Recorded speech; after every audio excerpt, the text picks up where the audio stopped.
ایک بہت important question آتا ہے کہ اگر کوئی آپ کو اہمیت دینا چھوڑ دے تو آپ کو کیا کرنا چاہیے، اس انسان کے ساتھ آپ کو کیسا رویہ اختیار کرنا چاہیے۔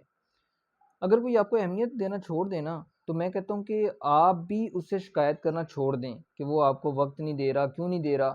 ایسی باتیں اس سے نہ کریں، اس سے بالکل بھی شکایت مت کریں، کیونکہ ایسے انسان کے ساتھ آپ جتنی دفعہ بھی اس کی شکایت کریں گے نا، وہ انسان اتنا اوپر جاتا جائے گا، بلندیوں پر پہنچ جائے گا، وہ آپ کو ایک حقیر انسان سمجھے گا کہ آپ اس سے بات کرنے کے لیے پتہ نہیں کتنا گرے جا رہے ہو۔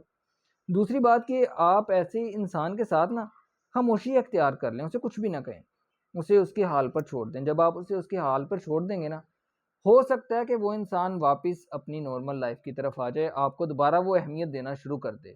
لیکن اگر آپ اسے شکایتیں کرنا شروع کر دو گے نا، تو وہ یاد رکھیے گا انسان آپ کے ہاتھ سے نکلتا جائے گا، کیونکہ ہر وقت میسر رہنا، کسی کے پیچھے پڑے رہنا نا، آپ کو بہت زیادہ اکیلا کر دے گا۔ وہ انسان آپ کی قدر نہیں کرے گا، آپ کی اہمیت نہیں ہوگی اس کے دل میں۔ اس لیے کبھی کسی کے پیچھے مت بھاگو۔ اگر کوئی آپ کو اہمیت نہیں دے رہا، آپ بھی اسے تھوڑا سا سپیس دیں تاکہ وہ آپ کی اہمیت کو جان سکے، نہ کہ آپ اسے اس کی منتیں کرنا شروع کر دیں یا پھر آپ اس کے پیچھے پڑنا شروع کر دیں کہ یار مجھ سے بات کرو۔ ایسا کرنے سے نا آپ کی اپنی ویلیو کم ہو جائے گی، آپ کی اپنی اہمیت کو ایسی چیزیں کم کر دیتی ہیں۔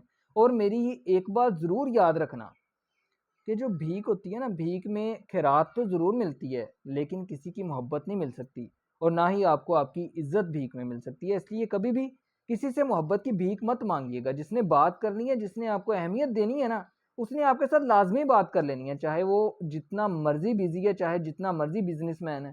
جس نے آپ کو اہمیت دینی ہے، جس نے آپ کو وقت دینا ہے نا، وہ خود آپ کے لیے وقت نکال لے گا۔